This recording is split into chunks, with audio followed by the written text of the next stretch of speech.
Gonna sing. Well, did it go? Dang it. Oh, you guys ready? All right, here we go. that. You ready? You ready? Here we go. Jesus loves me, this I know, for the Bible tells me so. This is all That's very scary. Yes means yes and no means no. There you go. Well done. Hold on. Wow, face mapping these days. Pretty cool. But I be having a limerick for y'all. Yeah, let's start with our invocation. Well, all right. Got, Dread Pirate Higgs on the show with us. We got George, J.W. Kennedy, Abstract Atheist, and Chad the Impaler. The Digital Free Thought Radio Hour is a talk radio show about atheism, free thought, rational thought, humanism, and the sciences. And conversely, we also talk about religion, religious faiths, gods, holy books, and superstition. And if you get the feeling that you're the only non-believer in Knoxville, well, you're just not. There are several atheists, rationalists, and free-thinking groups here in Knoxville, and we'll be telling you how you can connect with them right after the mid-show breaks. Also, did you know that we have a streaming atheist TV/video show broadcasting here in Knoxville? Did you know that one, Matt? I did know it, and I'm so glad that you are really into obscure Japanese manga, because this really needs more attention. So Spy X Family is a really great story about an assassin mom and a spy dad who adopt a psychic daughter, and like this daughter knows that the mom's an assassin and that the dad's a spy, but they don't know that each other's a spy and an assassin. So it's just like this weird counterplay with everyone. Well, they actually are a family that loves each other at the end of the day. You just keep the played out theme. You keep looking. No, what are you talking about? It's so good. It's so good. I'm just kidding. I'm totally kidding. If Dakota Fanning was still acting right now, this would be the dream role for her. Now, this is an atheist call-in television show, and it's been broadcasting in Knoxville for over 10 years. And we'll be telling you more about how you can watch it, and Wombat can watch it, after the mid-show break. If you'd like to interact with us during the show, go to Facebook and search for Digital Free Thought Radio Hour and use the messaging function to send us questions and comments during the broadcast. Wombat, what do we have today as a topic? We're going to begin we're going to be talking about labels, but before we begin, how about we open up with our invocation from our own Dread Pirate Higgs? Arr. Threatened with burning in hell, the atheist said, "No need to yell. Until there's some proof that you're telling the truth, I ain't buying what you're trying to sell." Hey, very good. Ramen. A lot of truth. Ramen. Great. Ramen. There you go. All right. So, hey, guys, we're going to be talking about labels today. I thought it would be good because I just posted a video through my backlog, because we can't go outside and have chats with people because of the coronavirus situation. But I had a conversation with a lady about the idea of labels, and her opinion was labels are the worst. And she was like this. She looked like your regular grandma, but she's like, no, I don't feel like how I look. I don't like using the labels to describe how I look. And I mean, look at you. Are you African American? It's like, no, I prefer to be called black. It's just like, oh, right. So like we have all these labels that we use to like denote who we are and use as shortcuts. People have right. preferred gender. Exactly. And we have all these shortcuts that like get us out of the way from really understanding who we are. And labels are the worst things, right? And I was like, no, maybe we can talk about this, because maybe labels are useful in some aspects, and maybe it's something more about the mindset rather than the word that we put on each other itself. So opening up the conversation about labels, and I'm going to throw it out first to Dread Pirate Higgs. Oh, wait, first, George, how would you define a label? Well, I'm asking you because it's your topic. I don't know. I mean, you've used the word before, right? How would you define it? Well, to tell you the truth, I find the word label is kind of vague. And that's why I'm throwing it back to you to ask you what you had in mind when you brought it up as a topic. A label is, to me, a word that we stick on somebody else to define them. Okay. Yeah. Now let me amplify on this a little bit, because I've been thinking about it recently, and it is human nature to generalize. We try to understand stuff. We try to pigeonhole the world around us, which we do not understand. It's too hard to understand everything, and stuff's coming at us at high speed constantly. Information that we have to understand. Animals do it too. You know, if a human being mistreats an animal, that animal will be wary of humans after that, Sure. especially if two humans mistreat that animal. All humans are like that. All black people are like this. All Jews are like this. All Christians are like this. You know, so we put labels on people in an attempt to simply understand them. So I'm saying that this is human nature, and that this type of labeling is at the root of prejudice, you know, all kinds of mistreatment of other people. We pigeonhole them, for instance, as non-human, and that's how the Nazis treated the Jews.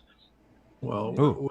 we also have a societally shared memes, ideas about certain groups. A lot of them, which is true. I mean, I call myself a computer programmer for most of my life, a computer programmer.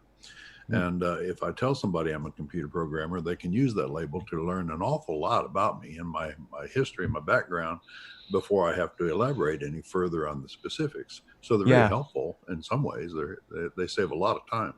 Wait, you're saying you know how C++, Java, and how to turn on a computer, turn it off, and reformat and connect it is not simpler than just saying you're a computer Pretty much programmer? most of what you just said, yes. Oh, okay. Well, I don't know didn't C++. that. I don't think anyone does. Are they helpful and productive in every discussion? They are. But So they maybe- can also be harmful. I'm actually interested in what Chad thinks about labels. I think this would be an interesting thing to get his weight on. Chad, have you ever used labels before? And like, what labels do you like? First of all, maybe why not? What do you think a label is? And then maybe some positive labels, negative labels. What do you think? I think, and sorry about that click there. That was my mouth noise that I hate. I hate it when other people do it, but I do it. So let me step outside. This is kind of echoey. Apologies. Labels, it seems like labels might just be names for models that we build. And, you know, humans being model builders, it's fast thinking versus slow thinking. We do an awful lot of fast thinking. We have to, because we used to use it to survive. And it seems inherent. It seems like it's very difficult to get away from building models because they're so useful. And it seems like that might be what we do with people. You know, in the past, we used to have to quickly judge whether another group of people that seemingly on the surface are different from us to find out if they're a threat or not. It seems like that might be part of where this is coming from, why we do it so much to other people that look differently, that maybe speak differently, because they're coming from a different geographic region usually. And we have to quickly assess whether or not they're dangerous, maybe. Yeah, it sounds like tribalism at play, right? Yeah, but it also, not everything that, you know, we can hack these things. We don't have to, you know, these horrible things that we do that used to be useful, that, you know, they have some modern significance and modern use as well. It's always great, though, to know where these things come from and know where they can lead, I think. So just that's even powerful. talking about it like what we're doing, you know, awareness of what path these things can lead us down. Yeah. Like they did with the Nazis. I love how you said, like, it's not just enough to use them. You have to know what they could be used for and where they could lead. Like that And awareness. what they may convey either on purpose or accidentally. Yeah, like you can use them dangerously or lazily or really usefully. Like they are useful. What do you think about the use, Nathan? Abstract activist. I'm going to throw this out at you. What's the idea of labels in your life? Oh, wow. Well, a question popped into my head. I was wondering, is the word truth? Is the giant word question mark. Is the word truth a label? Ooh, I feel like it is. I think it probably is too. We're basically pointing at something that we can't see or objectively, you know, absolutely determine, and we're saying truth in the fourth person at best. It's just like in concept, right. Is there. Yeah, to me, label would be something that is defining something, though when we use colloquially the word label. I think of it as like I have certain value attributed to the shortcut of of the discussion, but also I acknowledge that you have a different concept of what that thing is. So I have to be cognizant of what you think I think it is. So it's like this back and forth. This is why dictionaries and encyclopedias are very important. Yeah, it'd be nice if we only had one dictionary instead of like competing 17 brands with dictionaries. But it'd be nice if they didn't change too. It'd be nice if they weren't written by Christians. No, Webster. Yeah. But sorry to step on your toes, Nathan. But like I thought you were going on a really good point. You're saying like there's a compromise between what your intentions is as the labeler and what the interpreter is as the person who's seeing the interview, and what label you use may not be what's conceived of by the person who's hearing what you're saying.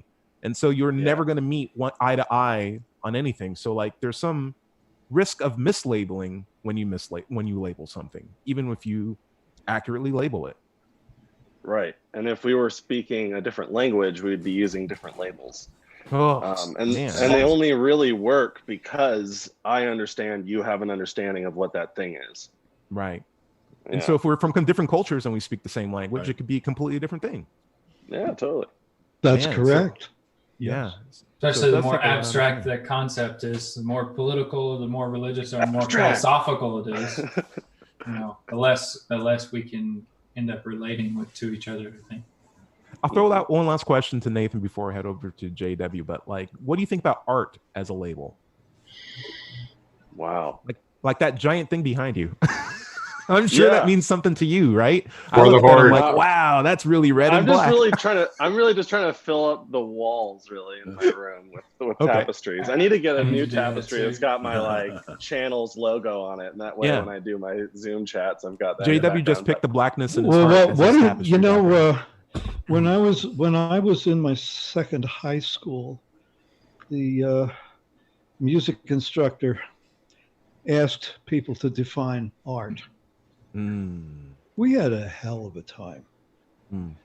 Ooh, I gotta go on that one. It covers a lot of ground, that's for sure. Well, what we came up with was simply this, that art is a method of communication that transcends everyday speech. I like it. I like that. Now, I don't know anything better than that or worse. I wish I had something better to say about it. Being an artist and being the son of an artist, and I just don't, JW, what do you think about that? You want to weigh on that? What do you think about the idea of art as a label and George's definition? Well, I'd say that art is, I don't know if it's always been this way. I don't have a workable knowledge of the history of words, but art seems to have become very subjective. Maybe it always has been, maybe it hasn't, I don't know. So I could see it as a label. If we're defining labels as words we use to represent abstract things, or a large area of, but I think that can lead down a dangerous road. Like I was talking to you when you and I did an interview, whatever that game that we played, where you gave me a few topics to rant about, and and that night I talked a little bit about labels. I forget what the question was that you asked me. The idea of masculinity. It was like, what does it mean to be masculine? Right. Yes, and then it triggered the thoughts about what is masculinity, what is femininity, and then I kind of shared my thoughts on the idea of labels. I think that at least my generation has a tendency to use labels to relieve themselves of the responsibility of understanding someone who believes and thinks differently than they do. They can be used for that, yeah. Yes, that if they, it relieves them of the like I think it's Sam Harris that said, Boo. Bingo. Let's make sure we got it. Still Manning. Hold on. Is he the ownership of that? Sam Harris. Holy crap! You had that on the ready. Still manning somebody and just seeking to understand somebody. I think like also you guys have enlightened me. I kind of did have mostly a negative view on the term label until this discussion. So I've just got a lot to think about. I want to answer that question that you gave me though, Ty, at some point. Go for it. The one about art. Yeah. I think my three favorite abstract nouns are truth, art, and love. Because those three words, you're looking at me all weird. Well, those three words. I feel like you're the kind of guy who had that tattooed on your body or like up in your bathroom framed, like those words just by themselves. Yeah. Maybe. Like with macrame, with like birdseed on them, and it's like organic. Those words, they carry a lot of weight for a lot of people. And I mean, if you have ask people what they mean by truth, I mean, you'll get a lot of different answers, and you'll get a lot of different answers for the word love too. I'd say my answer for art would be all that, whatever moves you, a product that somebody makes that's moving in some way.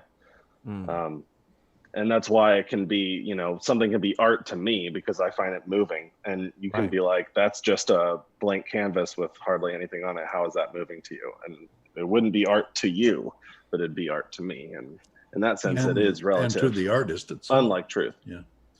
Absolutely. Does it take an artist to create art though? I mean, so is art defined strictly as something created by humans? Well, there's found art too. Does there have to be intention as well?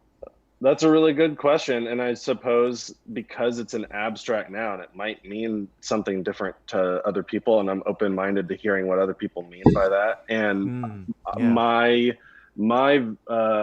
definition would change with the person I'm talking to because it's a label, right? So if somebody else tells me their definition of what the word art means and they're really specific about it and it resonates with me in some way, I can adopt that for purposes of our conversation and go with that. With that Dude, that's the perfect SC mentality. Absolutely. Hell yeah. It's just like, hey, I'll just take whatever we're doing just for this conversation. I'll work with that because I want to communicate with you. Yeah. So if somebody said a waterfall is art, I'd be like, okay. Sure, I mean, we'll work if you with want to say that. Well, it's like found art or found object that the finder thinks is artistically worthy and communicates that to other people. He didn't create it, but he appreciates it, and maybe other people will too. When I hear that, I hear like science is beautiful.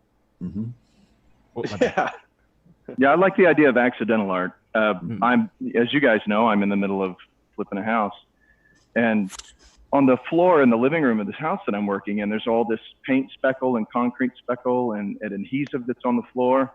And I picked up a piece of sheetrock drywall off of the floor and found this section that was just as beautiful as anything I'd ever seen anyone try to paint. And I created that unknowingly. Is it only art when someone identifies it as such? Right. I mean, it seems like maybe. I don't know. I'm not trying to be contrarian. No. Contrarian at all. No, it's a great point. Defining, I think is what you were asking. What is art? I don't know, but I know I find beauty in all kinds of things, both created by humans, and this is going to sound silly, especially coming from the background that I do, created by humans or created by nature. And I don't see a difference. We have to create a difference, in my opinion. And we need to keep in mind it doesn't have to be beautiful. It doesn't have to be pretty or have beauty. It can have meaning and movement and even horror. And it can still be art. Sure. Yeah. I was going to throw a question out to Dread Pirate, but he's apparently abandoned ship for just a couple of seconds. So, I'll throw this overboard. Abstract Atheist. Do you? To build on top of this, I think like someone says, "Hey, this waterfall is beautiful." That to me sounds like, "Hey, natural processes can generate something that's really extraordinary," or science can be beautiful. When I hear that, it's like, thank you for saying that, because if you ask me like what some of the most beautiful things are, it's in nature. Like I'm not saying like you're the 7-year-old Thanksgiving bird that was drawn with like, your girl's outlined hand is not high standard of art. But like when I see like, a galaxy that's been taken by a picture from a photo, like a spectroscopic microscope or telescope, or like a black and white image from an atomic force microscope, or like just like these outlines of like, this is how fat gets turned into energy for your body to work. And it has all these different steps and all of these course of like enzymes working together. I'm like, looking at all this, I'm like, I can see why someone would look at this and say this is intelligent design. Like this would have to be created by like a high power guy. Trust me, dude. I live in Portland, and it's like all the times the golden ratio stuff. And, right. I get that. Yeah. You're bombarded by something that's just so inconceivably beautiful and complex. Right. And just like, this has to be art. But even though it's not created by an all-powerful being, or like there's no evidence to support that, it's still an amazing thing. Like that doesn't take away anything from its quality. But Wombat, think about the outlines of hands that we find in caves that are 30,000 years old. That's definitely art. Those are terrible artists, though. Like, oh, come on, guy, that's graffiti. Gotta start somewhere. They did that in 2020. They get arrested. Nature's work. Dread Pirate, I wanted to throw the question at art at you, but you had one I've asked for. Well, I was busy writing something down, and okay, and it's this: art for me, the external expression of an internal impression. Ooh, I like it. Yeah, I like that too. Yeah. What do you think about labels? What do you think about art? Like, is art a label, or what do you think about labels in general? Well, art, I think it would be a label. It's almost like just placeholders for meaning. Labels are, right. It's like a shingle outside of a store. It doesn't say definitively what you can expect to see inside, but if you see a shingle that says apothecary or a pharmacist or something like that, there's some things that you could, confidently expect to find within it. But and there you have the change between an apothecary and a pharmacist, So labels change as meanings change, and meanings change, according to how we use those labels, right? Nice. Yeah, I definitely agree. Like homeopathic cure versus clinically trial tested, FDA approved. Exactly, right? Like yeah. Cool. Hey, we're at the bottom of the half hour. Doubter 5, why don't you take us out? We'll come right back to this. Okay, this is Digital Free Thought Radio Hour and WOZO Radio, 103.9 LPFM, right here in Knoxville, Tennessee. Going to take a short break. We'll be right back. See you then. All right, I paused recording. Everyone? Yeah, guys, good? I gotta bounce. Not sorry. a problem, Chad. Sorry, I haven't been with you guys lately. Don't bounce, lift with your legs. Don't bounce too high, you'll hurt yourself. There you go. Just do it, but bend at the knee, right? Yeah. Exactly. JW Kennedy, I'm getting a wicked amount of room echo in your sound. I was wondering if you could get closer to your mic and turn it down or something. And you can. Is this better? So, yeah. Also, is there a gain knob on your mic or volume control? Is there a gain knob on my mic? Are there any kind of knobs or doodads on the mic? No. That's a negative, Ghost Rider. So then on the computer itself, you'll have you can check this out later. There'll be an option for what if I put the covering on it? Does the covering change? No, it's not too bad. Does that make it any better? We can still hear you. We can still hear you. But you have a slider on your computer for your mic, and you can control the sensitivity on it. So. And your camera. Really? Exactly. Where? Yeah. You find that later. I'll show you where it is. We'll share screens, and I'll walk you through it. You can even get control of your computer, and I'll do it remotely. But how about we start recording? Nice. All right. Troubleshoot that as genially as you can. Larry, you ready to go? I am. I'm going to start you in 3, 2.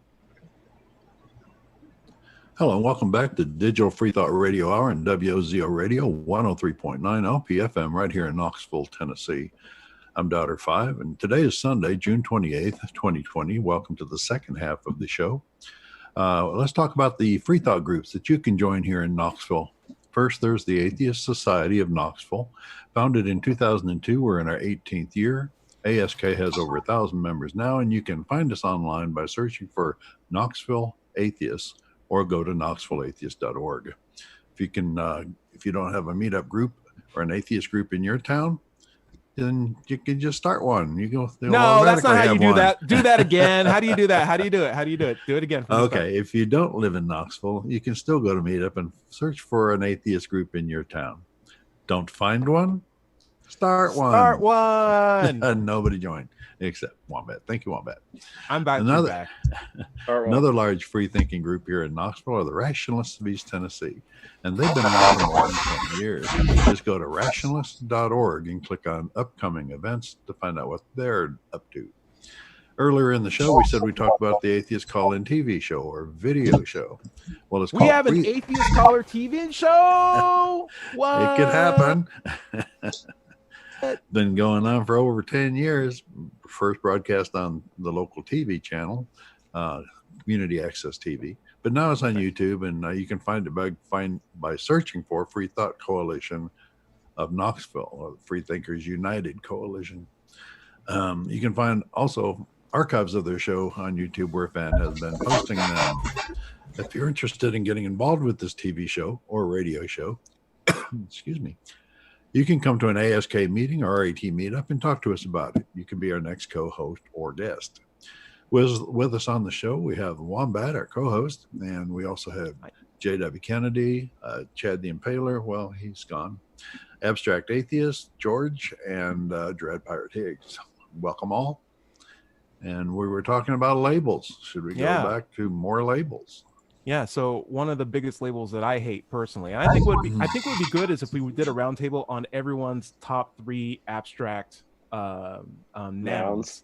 Because I love that thing that you're doing. Because mine will be completely different than all those things that you're saying. That's one of the reasons why I started the channel. That's why I gave my channel the name. Yeah, it's because I was fascinated with abstract nouns.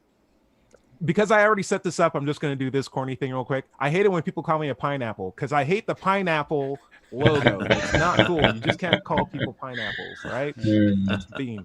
All right. Anyway, that's it. That is so. Cool. You just keep it that way the whole time. I love that filter.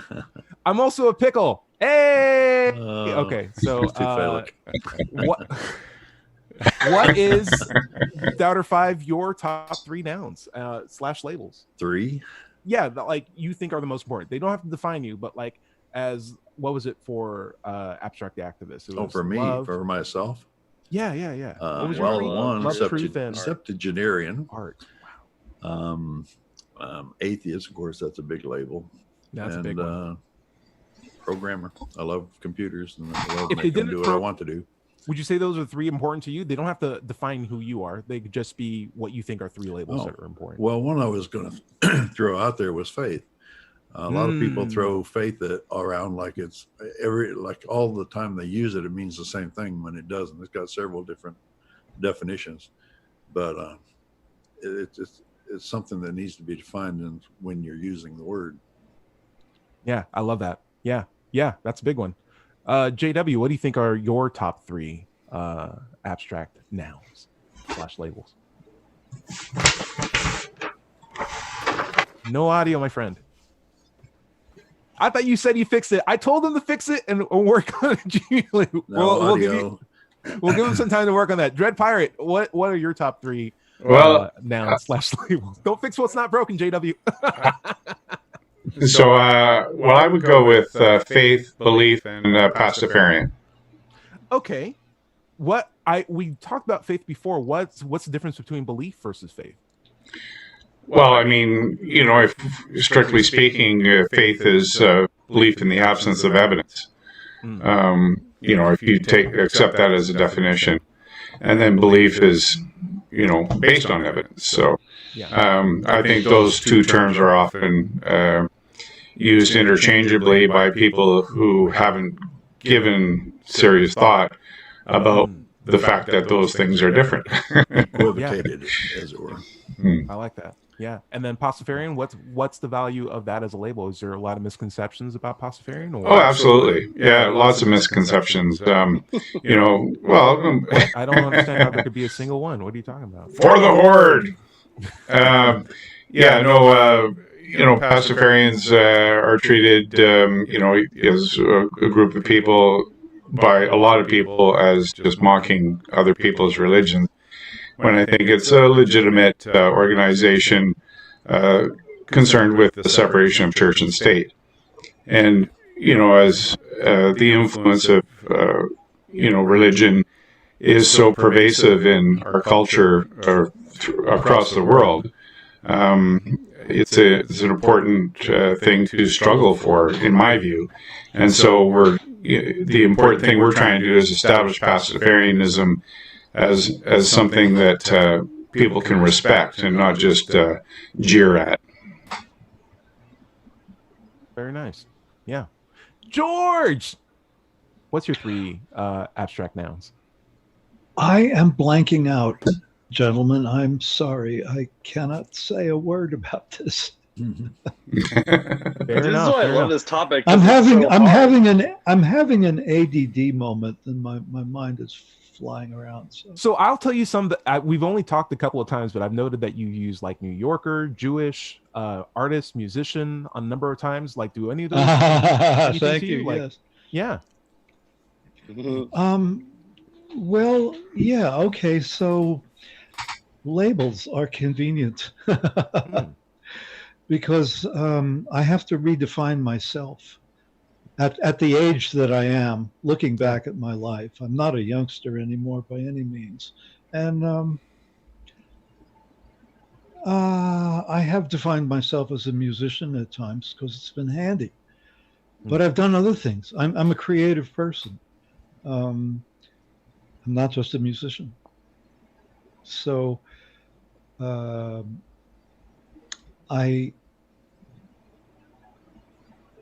okay, I'm going to talk about labels. Yeah. Hey, I'll throw something out at you. You were raised atheist by default by parents who didn't have spiritual beliefs, but you said you also have a Jewish background at the same time too? Well, yeah, my genes are genetically, I'm Jewish. And do you feel like some people might misconstrue the label of Jewish as saying that you're a person of faith at the same time too? And like what? Oh, absolutely. Yeah, absolutely. Oh, absolutely. They will misconstrue that I'm a person of faith. They will misconstrue that I am a Zionist. Whereas it's almost nothing could be further from the truth. Yeah. That could misconstrue that I hate Palestinians, which I do not.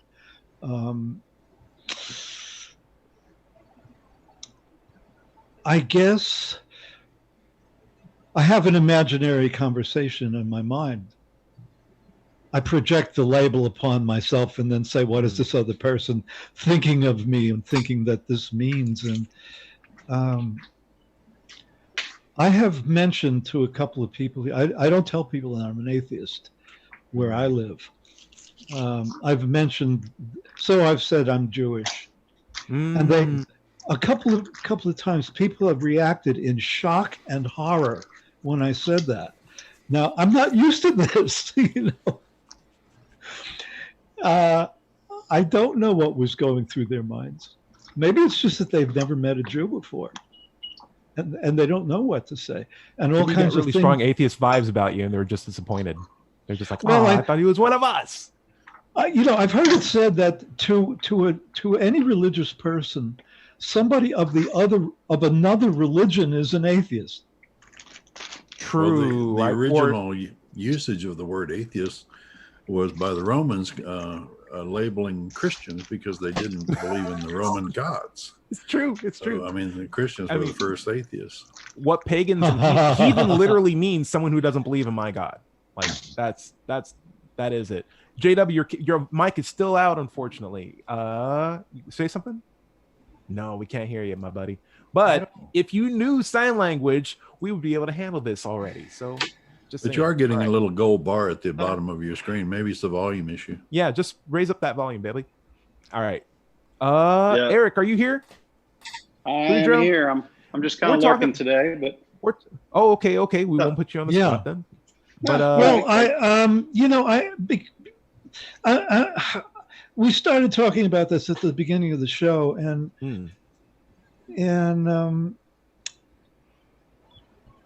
I'm thinking about you know, what I said at that point was that as human beings and living creatures, really, we generalize to try to make sense out of stuff.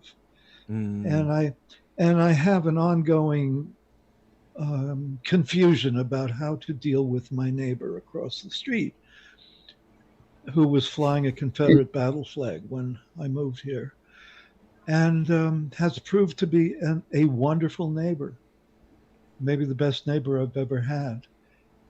And yet he generalizes against other groups of people. Yeah. And so I watched the process. Now, recently he said to me that people are peeing in the street in San Diego and in New York, and this is just fine with the authorities. And I said, having lived in both of these places, I said, that's preposterous. It's ridiculous. He said, no, it's true.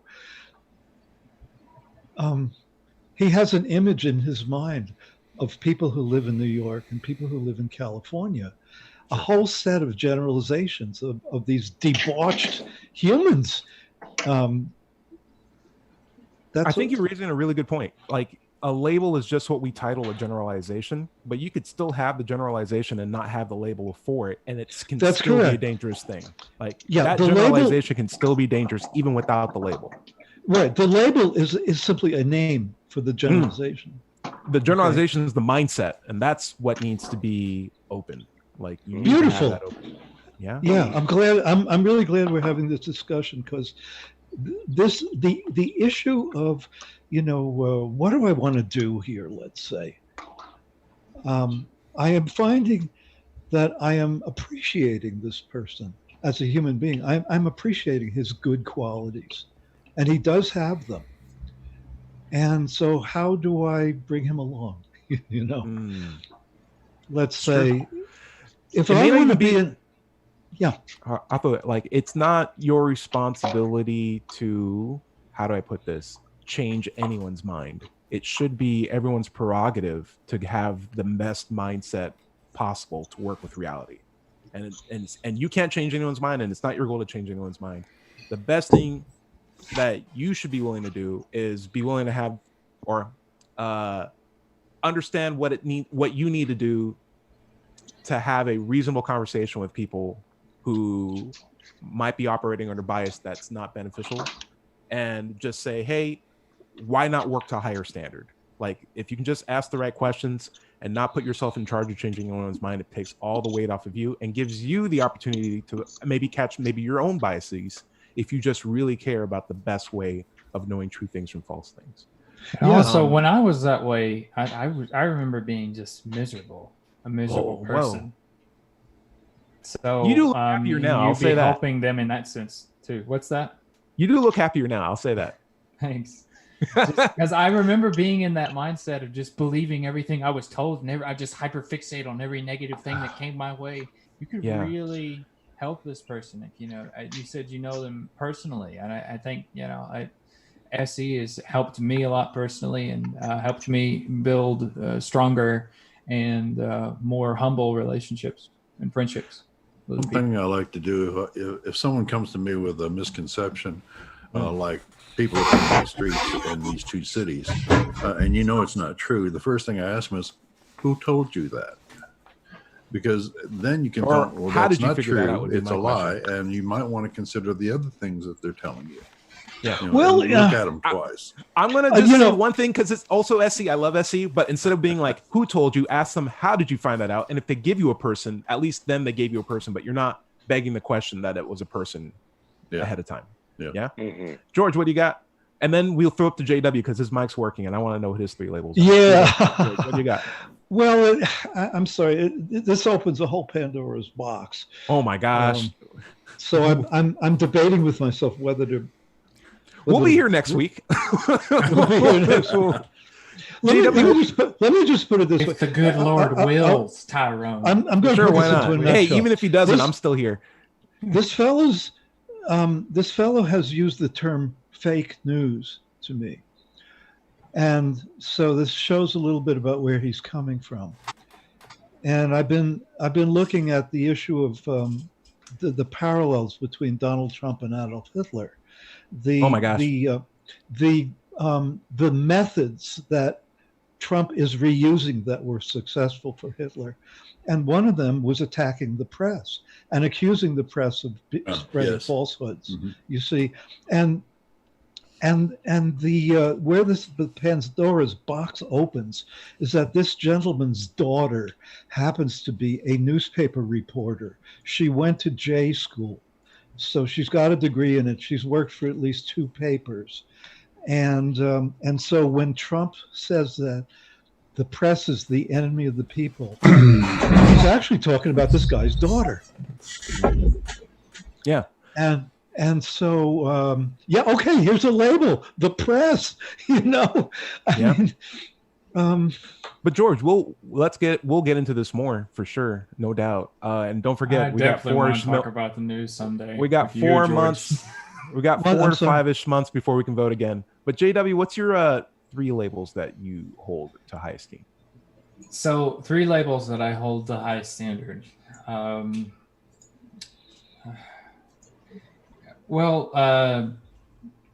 Activist has some really great ones. I do hold to truth and love, knowledge. I'm a lyricist and I write poetry, so it's hard to kind of like you ask me like what it's like. I gave you so much time to think about this, JW. What do you got? Give me something. Give me something. This is like the 3rd time. Knowledge. Okay, knowledge. Hope. Whoa, look at this guy. Hope. I love hope. I don't know what I'd do without that word. Hope and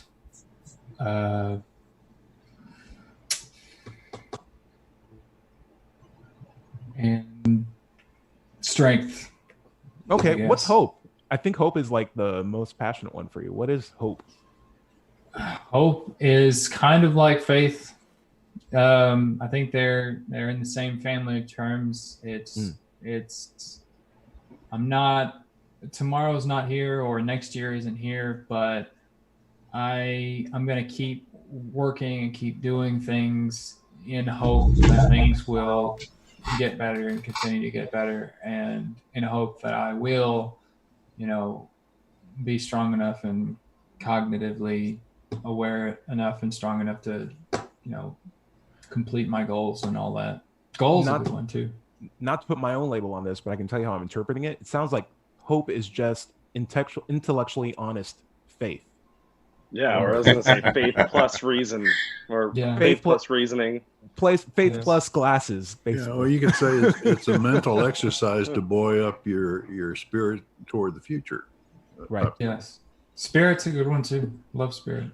Okay. Let's see. Did we get everybody? Oh, I can do mine real quick. I think my number 1 is doubt. And the thing is, your Nathan, your favorite is truth. And there's no there's no greater ally.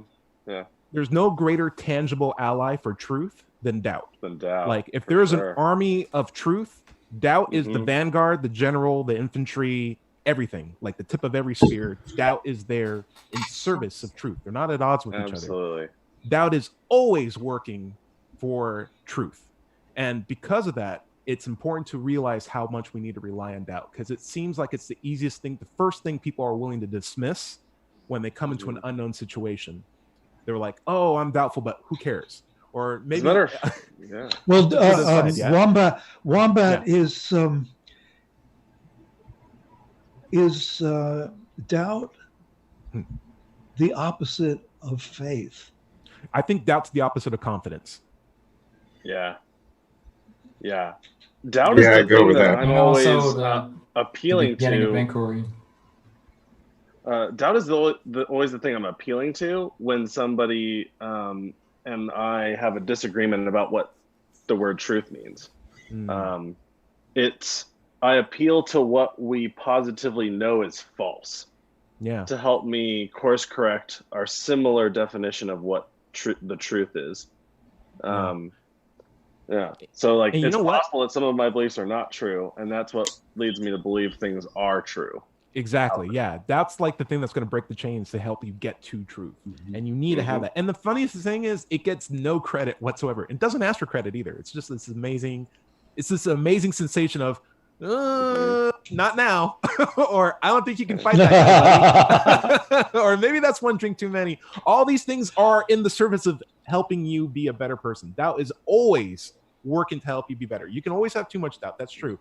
But it's always in your interest. It's always working to tread. Like, that's never the guy that's like, you should punch that dude and then try to become president and then put these people in cages. Like, that's never doing that.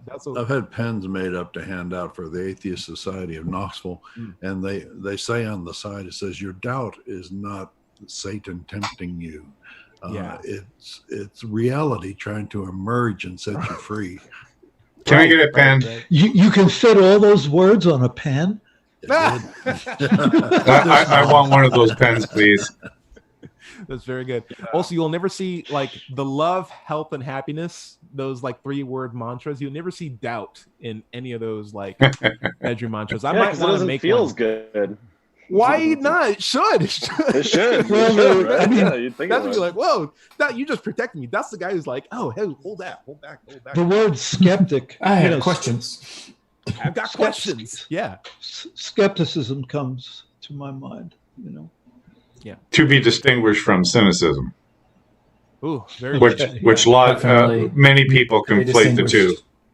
Yeah. I also like science as a term, and then maybe wealth would probably be the next one, only in the sense that a lot of people don't understand. We don't teach financial responsibility in school. And I think if we did, a lot of things would change, both on how we see the world objectively, how we understand politics, like how we can like refrain from marginalizing people and being like in a healthier society. If we just understand what wealth is versus like, I have a lot of money. It's like, so what? You have a lot of debt too. You gotta balance that out, buddy. All right. It's why when you see like a rapper with a gold-plated helicopter, it's like, okay, that is a rich dude. But when you see Bill Gates wearing like Goodwill glasses and a sweater, it's like, that's wealth. Like, there's a difference. If you live in a cabin in the woods, you're bankrupt in your third mansion. There's a difference here. Yeah. All right. And how about Donald Trump with a huge building that's just got bling all over it? What's that? We can get into it. Maybe we should just have one presidential bash. Get it out. Hopefully we can do this after November though, or else I just won't be in the mood. All right. Where's the love? In an episode. Oh, getting top of the hour now. Yeah, we're at the top of the hour. I'm trying to end the show. Dread Pirate, where can we find you? Where can we find you, buddy? Well, you can find me on Mind Pirate on YouTube. This show right now is being live streamed. Nice. And then it'll be saved and it'll be there for you to watch, late night eating popcorn. Very cool. Very Canadian. Well said. JW, where can we find you? 2 YouTube channels and 2 Twitter accounts. The JW Kennedy, YouTube and Twitter, and Speak Your Beautiful Mind, YouTube and Twitter. Content coming soon. The comedy clubs are opening up here in the Nashville area slowly but surely. So JW Kennedy, that channel is going to have something very soon, hopefully. And also be safe. Yeah. AASE, where can we find you? Yo, you can find me on YouTube. I got under Abstract Activist SE, also on Twitter at abstract_SE. Nice, very cool. Dowder 5. George, I'm not skipping you. How about this, George? What's a song or something we should check out in the next week? I have nothing out there. All right, he's got nothing. Yeah. Dowder 5. Okay. Feel free to close up the show. I'm Let's Chat. All We right. can see you next week. You can find me on Twitter at 5 Minute Chat. All right, go for it. Okay. I do have a book out there. It's called Atheism. What's it all about? It's on Amazon. Be sure to visit my blog at digitalfreethought.com. Click on the blog button. It has all of our shows, our archives, atheist songs, many articles. You can also send questions to this show by writing to an atheist at knoxvilleatheist.org, and we'll answer them in future shows. I also like to tell you that we have our podcast on podcast.com, in iTunes, Stitcher, Luminary, iHeart, all over the place. YouTube, and as a reminder, SoundCloud, all sorts of stuff. Yep. Right. And as a reminder, I like to tell everybody's going to somebody else's hell. The time to worry about it is when they prove that heavens and hells and souls are real. So until then, don't sweat it.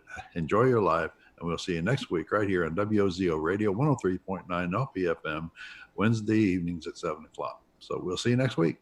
Say bye. See you next week.